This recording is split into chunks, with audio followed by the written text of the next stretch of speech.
छोरा भएपछि भाग्यमा जेसुकै लेखिएको होस् सहेर अघि बढ्नुपर्छ। जनाब, भनेको जस्तो हाँस्दै खेल्दै जिन्दगी बिताउन कहाँ सजिलो हुन्छ र?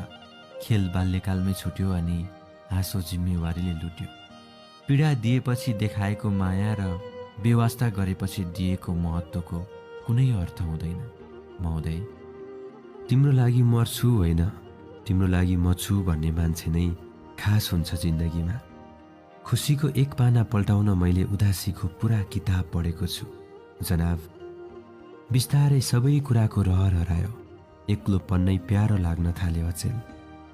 गुनासो त आफैसँग छ, किनभने जुन चिज मेरो होइन त्यो चिज आफ्नो बनाउने सपना देखिरहे। अरूको थाहा छैन, तर आँखै अगाडि देखिने हजारौं मान्छेभन्दा मलाई त नदेखिने भगवानमै धेरै भरोसा लाग्छ। खै कताबाट सम्हालौँ यो जिन्दगीलाई, जता हेऱ्यो उतै भत्किएको देख्छु। गल्ती मेरो नै हो, म अभागीले तिम्रो भाग्य बिगार्न आए। भनेकै थिएँ तिमी बीच बाटोमै हराउँछौ भनेर, हरायो होइन त?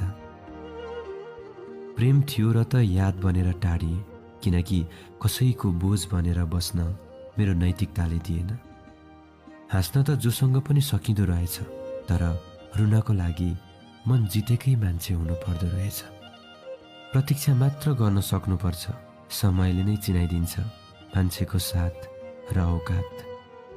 पर्खिने इच्छा मर्दै जाँदो रहेछ जब फर्किने मान्छेले अर्को गन्तव्य रोजिदिन्छ।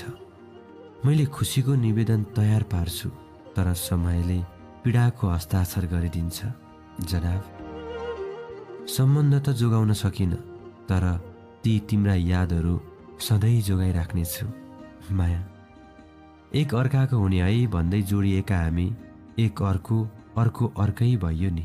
माया, अनुहारको होइन व्यवहारको नक्सा हेर्छु, त्यसैले जहाँ मन मिल्छ त्यही मात्र भेटिन्छु। गल्ती गरेको ठाउँमा झुक्न तयार छु, तर मेरो बारेमा नबुझी भाषण र शासन गरेको मन पर्दैन।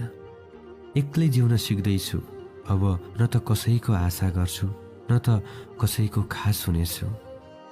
बाँच्दा मलाई निसासिएको महसुस हुन्छ, अब मेरो सासलाई आराम चाहिएको छ। भगवान, आमाको श्राप र शत्रुको आशीर्वाद दुवै भ्रम हो, कहिले लाग्दैन ढुक्क हुनु। भोग तिर्खा सहेको जस्तो सजिलो कहाँ थियो र अपमान अनि बेइज्जती सहनलाई। माफ गर्नुहोस्, मेरो संस्कारमा छैन ती पंक्षीहरूसँग प्रेम गर्नु जो हर कोहीसँग उड्न रुचाउँछन्। घृणा गर्नेलाई गर्न देऊ,